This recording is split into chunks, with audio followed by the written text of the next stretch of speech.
다음 같이 볼 내용은요. 저희 슬라이드 보시면 175번 슬라이드입니다. 임차권의 양도 및 전대에 관한 내용이고요. 그러니까 임차권의 양도라는 것은 임차인이 자신의 임차권을 그 동일성을 유지하면서 제3자에게 이전하는 계약을 뜻합니다. 그러니까 이게 양도와 전대차의 차이는 그러니까 임차권을 양도했다는 것은 기존 임차인은 빠져나가는 거죠. 기존 임차인이 빠지고 이 양수인이 새로운 임차인의 지위를 가지는 그런 특징인데, 전대차라는 거는 기존 임차인도 그대로 유지가 되는 거예요. 그걸 우리가 전대차라고 얘기를 하죠. 그래서 전대는 임차인, 즉 전대인이 임차물을 제3자, 전차인에게 다시 임대하여 사용 수익해 하는 그런 계약을 전대차 계약이라고 합니다. 그래서 양도와 달리 기존 임대인과 임차인 관계가 유지가 되고요. 여기에 더해서 새로운 임차인, 즉 전대인과 전차인, 새로운 임차인, 즉 전대인과 전차인의 관계가 새롭게 성립한다라고 보시면 되죠.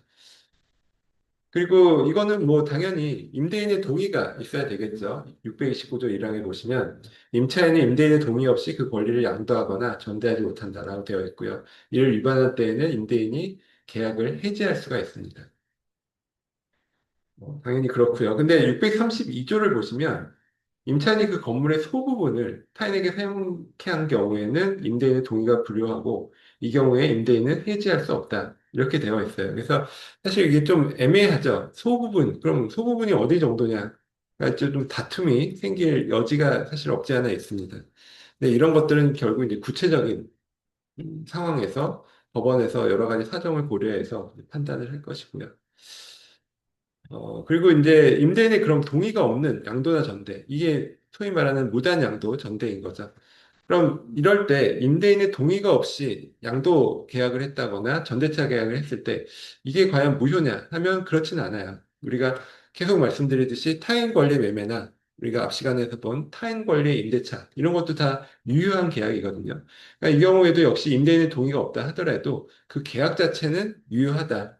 그럼 결국 나중에라도 그 양도인, 즉 원래 임차인이죠. 원래 임차인이 임대인의 동의를 받아줄 그런 의무를 부담하는 것이고요. 만약 이걸 의무를 다하지 못했다라고 하면 결국 채무불이행 책임, 뭐 손해배상 이런 것도 져야 될 것입니다. 그러니까 결국 임대인의 동의를 못 받았다라고 하면 그 양수인이나 그 임차권을 양수한 사람이나 전대차 전차인은 임대인에게 어떤 권리 주장을 못 할 거예요. 당연히 그렇겠죠. 그리고 오히려 임대인은 그 임차권을 양수인이나 전차인에게 소유권에 의해서 이거 반환하라 이런 청구도 할 수가 있습니다. 아무런 권리를 임대인에게는 주장할 수 없다라는 것이고요. 그리고 임대인과 임차인의 관계에서는 지금 우리가 본 해지가 문제가 되겠죠. 해지를 할 수가 있습니다. 무단으로 양도나 전대차라면 해지할 수 있다. 근데 다만 판례를 보시면 이런 내용이 있어요.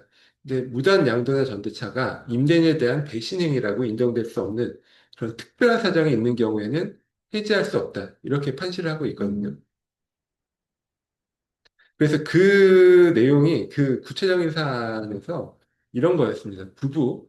부부 사이에 예를 들어서 남편이 임대차 계약을 했는데 중간에 임대인 동의 없이 부인에게 뭐 가게 명의를 넘겼다거나 뭐 임차권을 양도했다거나 이런 경우였습니다. 그러니까는 법원에서 보기에는 이것도 엄밀하게 보면 무단 양도, 무단 전대차이긴 해죠. 근데 사실 이런 경우까지 계약을 해지하기에는 좀 너무한 거 아니냐 이렇게 생각을 한 것 같아요. 그래서 이런 경우에는 뭐 임대인에 대한 배신행위라고 인정할 수 없다. 뭐 이렇게 좀 그런 문구를 썼어요. 그런 문구를 쓰면서 이런 경우에는 해지할 수 없다라고 판시를 한 바가 있습니다.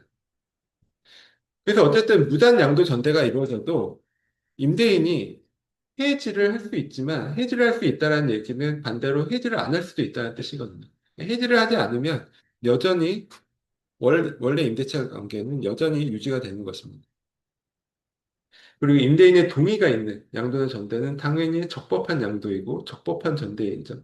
그래서 이제 그에 따라서 법률 관계가 정리가 되는 것이고요. 이때 이제 전차인은 임대인에게 직접 의무를 부담합니다. 그러니까 전대차가 됐을 때 임차인이 그러니까 양도가 되면은 기존 임차인은 빠져나가는 거죠. 그래서 뭐 문제가 없는데 전대차의 경우에는 기존 임차인도 남아 있잖아요. 그러니까 전대인이 되는 거죠. 기존 임차인이. 근데 이랬을 때 전차인은 예를 들어서 월세나 이런 것들을 결국 누구한테 줘야 되느냐. 이 법에서는 어쨌든 적법하게 전대차가 된 경우에는 임대인에게 직접 의무를 부담한다라고 보고 있습니다. 임대인에게 직접 월세를 줘야 된다. 이런 뜻이겠죠. 그 다음에 이제 임차인의 권리들 중에 뭐 좀 중요한 것들을 좀 자세하게 보면요. 먼저 비용 상한 청구권이 있습니다. 민법 626조에 나와 있어요. 일단 이제 이 관계대해서는 필요비, 즉 임차물의 보존에 필요한 비용을 지불을 했으면 이거에 대해서 임대인에게 임차인이 필요비 상한 청구권을 행사할 수가 있고요. 그다음에 유익비라는 것은 그러니까 임차인이 쓴 비용 중에 임차물의 객관적 가치를 증가시키기 위해서 지출한 비용들이 있습니다. 뭐 우리 소위 말하는 인테리어 공사 뭐 해서 그 가치가 상승했다 이런 것들을 얘기하는 거예요. 발코니 확장 공사비라든지 건물 용도 변경을 위한 시설 개조비라든지 그리고 여기서 중요한 것은 이런 것들을 임차인이 비용을 들여서 임차물이 객관적으로 가치가 높아졌다라는 것이 증명이 돼야 돼요. 그냥 뭐 돈을 아무리 많이 썼어도 뭐 임차 목적물에 특별히 뭐 가치에 영향을 주지 않는다. 이런 경우에는 뭐 그런 거를 임대인에게 청구할 수는 없잖아요. 당연히 그게 전제가 되는 것입니다. 어쨌든 임차인은 이런 필요비라든지 유익비 상환을 청구할 수가 있는데 이런 비용 상환 청구권은 법적으로 임의 규정으로 보고 있어요. 즉 당사자 특약으로 이거를 포기할 수가 있다라는 것입니다. 그래서 애초에 계약을 체결할 때 임차인이 임대차 계약을 체결할 때 뭐 필요비라든지 유익비 상환 청구권은 난 행사하지 않겠다. 이렇게 특약을 쓰면 그게 유효한 것이고 그런 비용 상환 청구를 할 수가 없습니다. 특히 이제 보통 많이 나오는 게 임차인은 임대차 종료 시 원상복구에 반환한다. 이런 특약들을 많이 하잖아요. 이걸 우리 법에서는 이렇게 원상복구 특약을 한 경우에는 일반적으로 유익비 상환 청구권을 포기하는 것으로 그렇게 이제 해석을 합니다. 근데 이런 특약이 들어갔을 때 유익비 상환청구권을 포기했다라고 볼 수 있지만 그렇다고 해서 필요비 상환청구권까지 포기한 것을 보기는 어렵겠죠. 네, 법원 판례에서 그렇게 해석을 하고 있어요. 그러니까 명시적으로 필요비까지 포기하겠다라고 하면 그런 경우에는 그 뜻 특약대로 필요비까지 포기한 것을 보지만 그냥 원상복구 특약을 한 정도는 유익비 상환청구권을 포기한 것으로 보되 필요비 상환청구권을 포기한 것으로까지는 보지 않겠다라는 것이 판례의 태도입니다. 그리고 이제 필요비 상환 청구권에 대해서 보시면요. 예를 들어서 임차물의 보존에 필요한 비용, 뭐 보일러 수리비, 파손된 유리를 교체했다거나 수도관 수리비, 이런 것들이 필요비 상환 청구권의 대상이 됩니다.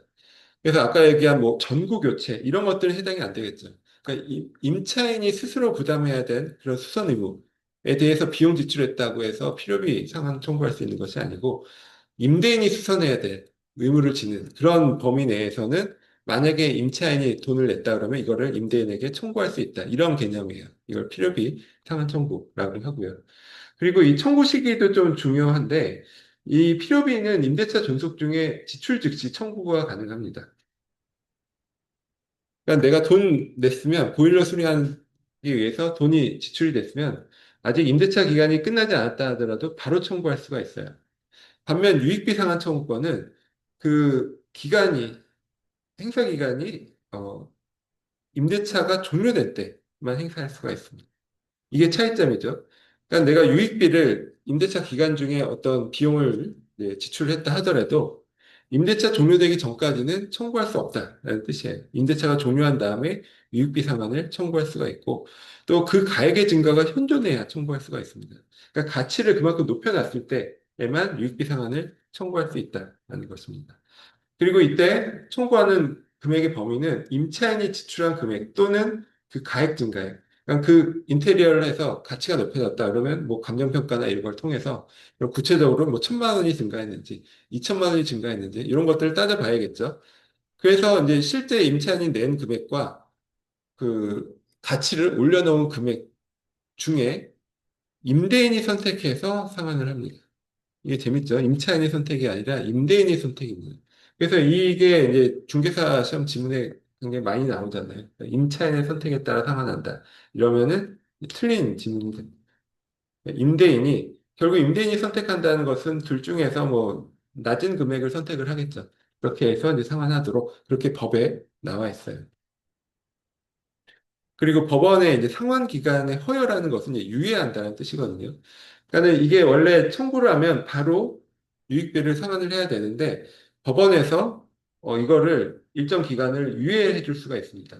한 달을 유예해 준다거나, 두 달을 유예해 준다거나, 또는 뭐 일주일을 유예해 준다거나, 이렇게 유예를 해 줄 수가 있는데, 이게 이제 상당히 의미가 있어요. 그게 뭐냐면, 유치권 행사와 관련돼서 의미가 있습니다. 그러니까 유치권은 보통 그 유치하고 있는, 그 점유하고 있는 그 물건에 대해서 관하여 생긴 채권, 네, 담보 목적으로 그 물건 반환을 거절하는 것을 유치권이라고 하잖아요. 물권법에서 우리가 자세히 공부를 하죠.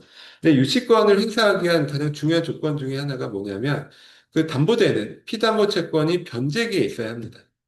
그러니까 우리가 원칙적으로 임차인이 이 비용 상환 청구권을 이유로 원인으로 해서 유치권을 행사할 수가 있어요. 내가 필요비나 유익비를 못 받았다. 그러면은 나 그 돈 돌려줄 때까지는 목적물 반환 못 한다. 이렇게 이제 임차인이 유치권을 주장할 수 있다라는 것이죠. 근데 만약에 유익비 상환처분을 못 받았다라고 해서 이제 임차인이 유치권을 주장하고 있는데 임대인이 법원에다가 나는 이거 바로 못 돌려주니까 뭐 한 달이든 두 달이든 그 상환 기간을 유예해달라고 청구를 하죠. 그래서 만약에 법원이 그걸 받아들였다라고 하면 문제는 그 상환 기간이 늘어난 게 문제가 아니라 유치권이 이제 없어지는 거죠. 왜냐하면 유치권은 그 피담보 채권이 변제기에 당장 있어야 유치권을 행사할 수가 있는데 지금 유예해줘서 한 달 후에 변제기가 돌아간다. 유익비 상환청구권의 변제기가 지금이 아니라 한 달 후다. 그러면은 이 유치권의 그 성립 근거가 사라지게 됩니다. 그래서 이 유치권이 없어지게 되는 거예요. 그러니까는 법원이 상환 기간을 유예해준다는 것이 그런 차원에서 의미가 있는 거죠.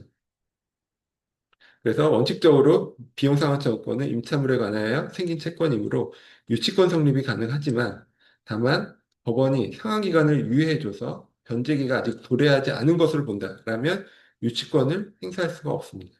우리가 유치권, 성립 요건 이거 볼 때 이 내용들도 다시 한번 자세하게 볼 예정입니다. 물권법에서 공부할 내용이죠. 그 다음에 이제 부속물 매수 청구권은 건물 같은 걸 임차하는 경우 생각해 보시면 돼요. 건물을 임차했는데 임차인이 거기에 이제 사용 편익을 위해서 뭐 임대인의 동의를 얻어서 부속하거나 또는 임대인으로부터 매수해서 부속한 그런 물건이 있다. 그러면 임대차가 종료했을 때 이거를 그 임대인에게 네가 사가라라고 청구를 할 수가 있어요. 이것을 부속물 매수 청구권이라고 합니다. 요건을 보시면 건물 기타 공작물의 임대차일 것, 그 다음에 임차인이 임차물의 사용 편익을 위해서 부속시켰을 것, 그리고 그 부속물이 독립된 물건이어야 합니다. 그러니까 그 부속한 물건이, 그렇죠? 부속한 물건이 그 완전히 그 독립된 물건이 아니라 그 목적물에 그냥 아예 그냥 붙어버렸다라고 하면 그런 경우에는 비용 상환의 문제죠. 우리가 얘기한 유익비 상환적. 그런 문제지 이 부속물 매수 청구권에 해당되지 않습니다. 그러니까 부속물이라는 것은 일단 독립된 물건을 사라 이렇게 청구한다는 그런 뜻이에요. 그래서 이게 독립된 물건이냐 아니냐 이거에 따라서 비용 상환 청구권이냐 아니면 부속물 매수 청구권이냐 이게 이제 문제가 됩니다. 어쨌든 부속물 매수 청구권은 독립된 물건. 그러니까 독립된 물건이어야 독립된 소유권이 인정이 되는 것이고 그런 것을 사는 거죠. 그래서 뭐 예를 들어서 뭐 페인트 칠해놨다 뭐 이런 경우 페인트 칠해놓은 것은 독립된 물건으로 볼 수 없죠. 그러니까 페인트 칠하고 뭐 어떤 벽화를 막 잘 그려서 물건의 가치를 높여놨다 하더라도 그게 독립된 물건은 아니잖아요. 그러니까 그거에 대해서 부속물 매수를 청구할 수는 없죠. 그러니까 그런 거는 내가 비용 상환 청구권 뭐 이런 쪽으로 해결을 해야 되는 거죠. 그리고 건물의 사용에 객관적인 편익을 가져오는 물건이어야 합니다. 그래서 에어컨이라든지 뭐 보일러 설비라든지 샤시라든지 뭐 이런 것들 뭐 물론 당연히 이런 것도 과연 구체적으로 이 가치를 높였냐 뭐 이런 것부터 시작해서 독립된 물건이냐 이런 것까지 다 이제 법원에서 이제 구체적으로 판단을 하겠죠. 그리고 또 이게 임차인이 자기 마음대로 부속시킨 것은 해당이 안 되고요. 임대인의 동의를 얻어 부속시켰거나 임대인으로부터 매수한 부속물의 경우 부속물 매수 청구권을 행사할 수 있습니다. 그리고 유익비 상환 청구권처럼 임대차가 종료했을 때 청구할 수가 있어요. 근데 주의할 것은 임차인이 차임을 연체했다거나 이런 식으로 채무 불이행으로 계약이 해지된 경우에는 부속물 매수 청구권을 행사할 수가 없습니다. 이거는 뒤에 나오는 지상물 매수 청구권의 경우에도 마찬가지예요. 그리고 이게 이런 것들을 우리가 형성권이라고 하거든요. 그러니까 형성권이라는 것은 일방의 의사표시에 따라서 그냥 법률 관계가 바로 형성이 된다 해서 이제 형성권입니다. 그러니까 이게 원래는 매매라는 것은 매도인과 매수인이 합의를 통해서 하는 거죠. 근데 이런 것들은 매수 청구권, 즉 일방적으로 사라라고 의사표시를 하면 바로 그에 따라서 그 임대인의 뜻과 상관없이 그냥 매매 계약이 체결된 것으로 그렇게 간주를 해줍니다. 그럼 매매 대금은 어떻게 하냐면 이제 시가상당액으로 이제 간주가 되겠죠. 그래서 결국은 이제 법원에 또 판단이 필요하겠죠. 그냥 둘 사이에서 그럼 시가가 어느 정도다라고 합의가 되면 뭐 그에 따라 뭐 문제가 없겠지만 뭐 당연히 이게 얼마짜리다는 다툼이 생길 수 있으니까 그럼 결국 이제 법원에서 뭐 판단을 해줄 거예요. 어쨌든 중요한 것은 이건 형성권이다. 그래서 임차인의 매수 청구권을 행사하면 임대인의 의사와 무관하게 부속물에 대한 매매 계약이 성립되는 것으로 간주가 됩니다. 이거는 뒤에 지상물 매수 청구권도 마찬가지예요. 그리고 나중에 우리가 물권법에서 유치권 공부할 때 이 내용이 또 나오는데 아까 얘기한 것처럼 비용 상환 청구권은 유치권이 인정이 된다라고 했죠. 임차인이 비용 상환 청구권을 이유로 해서 유치권 주장을 할 수가 있는데 이 부속물 매수 청구권을 이유로 해서는 유치권이 인정되지 않는다라고 판례에서는 봐요. 다만 이 부속물 여기서 말하는 것은 부속물 매수 청구권을 행사하면서 그 임차 목적물 전체에 대해서 유치권을 행사하는 거에 안 된다. 이런 뜻이고요. 물론 부속물 돈을 줄 때까지 부속물 자체에 대해서 유치권은 행사할 수 있겠죠. 근데 이거는 뭐 크게 중요한 문제는 아니고 문제는 아까 비용 상환 청구권처럼 내가 임대인이 비용을 안 돌려줬다. 또는 부속물에 대한 매매 대금을 안 준다. 그래서 내가 임차 목적물은 못 돌려주고 내가 계속 유치권을 행사하겠다. 이게 되느냐 안 되느냐가 더 중요하거든요.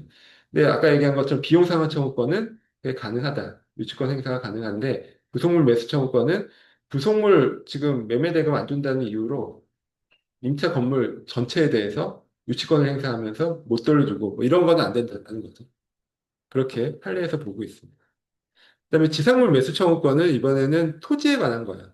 그러니까 건물을 생각하시면 되죠. 내가 토지 임대차를 하는데 거기에 토지 임대차의 목적이 그 위에 건물을 소유할 목적으로 토지 임대차를 했습니다. 근데 그 기간이 만료가 됐어요.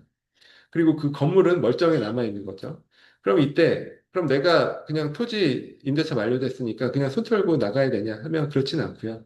임차인이 임대인에 대해서 상당한 가액으로 그 지상물 매수에, 건물 같은 거 매수해달라고 청구할 수가 있습니다. 이건 뭐 당연히 취지는 뭐 토지 임차인의 보호, 투하 자본을 회수하고 또 국민 경제적 관점에서도 이게 그럼 아니면 건물을 철거해야 되잖아요. 그러니까 그런 국민 경제적 낭비 뭐 이런 것들을 방지하기 위해서 도입된 것이고요. 이것도 똑같이 형성권입니다. 그리고 똑같이 이것도 표면적 강행 규정이에요. 아까 이제 말씀드린 것처럼 비용 상환 청구권은 임의 규정입니다. 당사자들이 그냥 임차인이 포기할 수가 있어요. 근데 이 부속물 매수 청구나 지상물 매수 청구권은 강행 규정이다. 그러니까 이 권리를 꼭 행사해야 되는 거죠. 권리를 당사자들이 포기하더라도, 즉 임차인이 포기하더라도 이 권리는 행사할 수가 있습니다. 그래서 이 강행 규정이고, 다만 임대차에 관한 것들은 다 임대인이 강자고 임차인은 사회적 약자다라는 것을 전제로 하잖아요. 그래서 특별히 이런 것들을 판면적 강행 규정이라고 하죠. 그래서 임차인에게 불리한 포기 특약이 무효가 되는 것입니다. 어쨌든 부속물 매수 청구권이나 지상물 매수 청구권은 표면적 강행 규정이다. 반면 비용 상환 청구권은 임의 규정이다. 이런 것들을 잘 알아두셔야 되겠죠. 그리고 토지 임대차에서 임대차 기간이 만료했는데 지상의 건물 등이 현존하고 그리고 이런 것들이 현존할 것 이런 것들이 이제 지상물 매수 청구권의 성립 요건이고요. 이때 임대인의 동의 없이 신축한 건물이나 무허가 건물도 다 대상이 됩니다. 아까 부속물 매수 청구권은 임대인의 동의를 얻어 구속시켰거나 아니면 임대인으로부터 매수한 이런 것들이 대상이었잖아요. 근데 지상물 매수 청구권은 그와 상관없이 임대인의 동의 없이 신축한 건물 다 청구할 수가 있고요. 그리고 건물의 객관적 가치나 임대인에게 필요한지 여부도 따지지 않는다라고 합니다. 그리고 여기서 이제 주의할 것은 임차인이 바로 지상물 매수를 청구할 수 있는 것이 아니라 먼저 계약갱신을 청구해야 돼요. 계약갱신을 청구하고 그래서 임대인이 이를 거절했다라고 하면 2차적으로 이제 지상물 매수 청구를 할 수가 있다라는 거죠. 1차적으로는 계약갱신 청구를 하고 거절했을 때 비로소 이제 지상물 매수 청구를 할 수 있다. 이게 아까 부속물 매수 청구와 차이점이죠.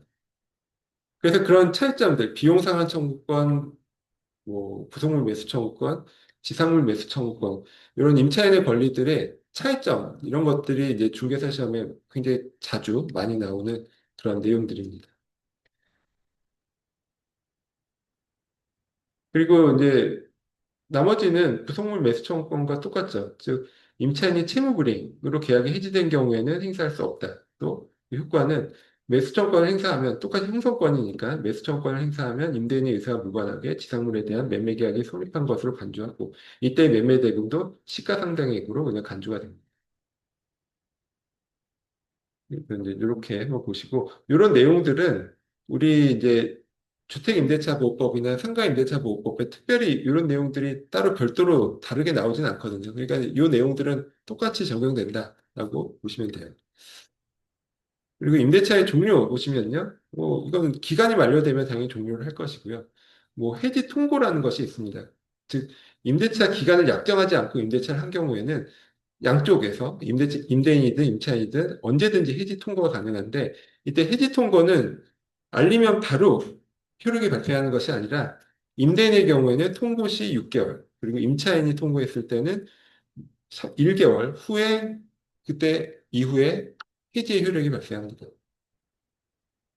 그래서 그와 이제 비교되는 것이 즉시해지죠. 즉시해지가 우리가 좀 전에 공부했었던 내용이에요. 임차인이 2달 이상 뭐 차임을 연체했다거나 뭐 무단 양도 전대를 했다거나 이런 경우 임대인이 바로 해지할 수가 있고요. 바로 효력이 생기죠. 그리고 임차인도 임대인의 의사에 반하는 뭐 보존행위로 임차 목적 달성이 불가능하다거나 임차물이 유무멸실로 잔존 부분으로 목적 달성이 불가능하거나 이런 경우에는 임차인도 즉시 해지를 할 수가 있습니다. 그리고 임대차가 종료가 되면 임차권이 소멸하죠. 그리고 임차인은 목적물을 반환하고 또 원상회복 의무가 있죠. 그래서 원상회복 뭐 보통 특약으로 인정되는데 원상회복을 하고 이제 목적물 반환 뭐 이런 의무가 있고 임대인은 보증금 반환 의무가 있고 양 의무는 동시이행 관계다. 동시이행 관계.